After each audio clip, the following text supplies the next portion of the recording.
প্রিয় দর্শক, আসসালামু আলাইকুম ওয়া রাহমাতুল্লাহি ওয়া বারাকাতুহু। তাসবিহ চ্যানেলে আপনাকে শুভেচ্ছা ও অভিনন্দন।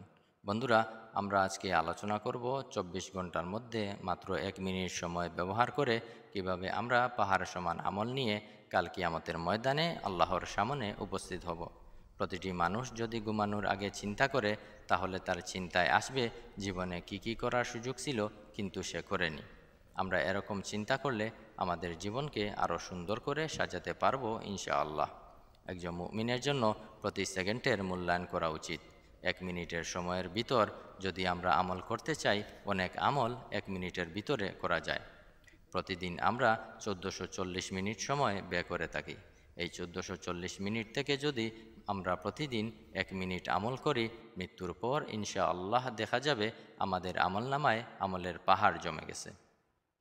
1 মিনিটে আমরা অনেক আমল করতে পারি। 1 মিনিটে 100 বার সুবহানাল্লাহ পড়া যায়। 100 বার সুবহানাল্লাহ পড়তে 1 মিনিটও সময় লাগে না।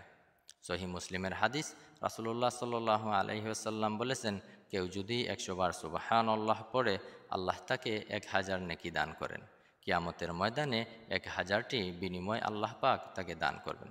তাহলে দেখেন, প্রতিদিন যদি 100 বার সুবহানাল্লাহ পড়েন, সারা জীবনে কত নেকির মালিক হবেন। 1 মিনিটে আমরা 10 বার সূরা ইখলাস পড়তে পারি। বিশ্বনবী সাল্লাল্লাহু আলাইহি ওয়াসাল্লাম একটি হাদিসে বলেছেন যে, তোমাদের মধ্যে কেউ কি প্রতিদিন গোটা কুরআন পড়ে শেষ করতে পারবে? সাহাবায়ে কেরাম বললেন, ইয়া রাসূলুল্লাহ, এটি তো অনেক কঠিন। রাসূলুল্লাহ সাল্লাল্লাহু আলাইহি ওয়াসাল্লাম বললেন, সূরা ইখলাস একবার পাঠ করলে কুরআনের 3 ভাগের 1 ভাগ পড়ার সওয়াব পাওয়া যায়। তার মানে 1 মিনিটে সূরা ইখলাস যদি 9 বার পড়েন, তাহলে কুরআন 3 খতবের সওয়াব পাবেন।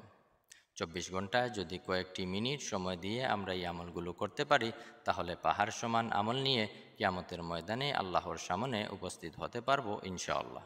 প্রিয় দর্শক, 24 ঘন্টার মধ্যে আমরা যখনই সময় পাই, যখনই আমরা অবসর হই, হতে পারে সময়টা ঘুমানোর আগে, নয়তোবা অন্য কোনো সময়, আমরা যখনই সময় পাবো কয়েকটি মিনিট যদি সময় ব্যয় করে আমরা এই আমলগুলো করি, সুবহানাল্লাহ, আলহামদুলিল্লাহ, আল্লাহু আকবার, লা ইলাহা ইল্লাল্লাহ এবং সূরা ইখলাস প্রতিদিন প্রতিনিয়ত যদি এই আমলগুলো আমরা করতে পারি, তাহলে আমাদের দুনিয়া এবং আখিরাতে সাফল্যের জন্য এই আমলগুলোই যথেষ্ট হয়ে যাবে ইনশাআল্লাহ।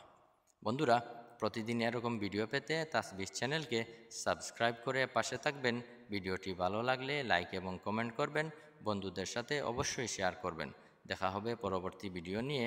আসসালামু আলাইকুম ওয়া রাহমাতুল্লাহি ওয়া বারাকাতুহু।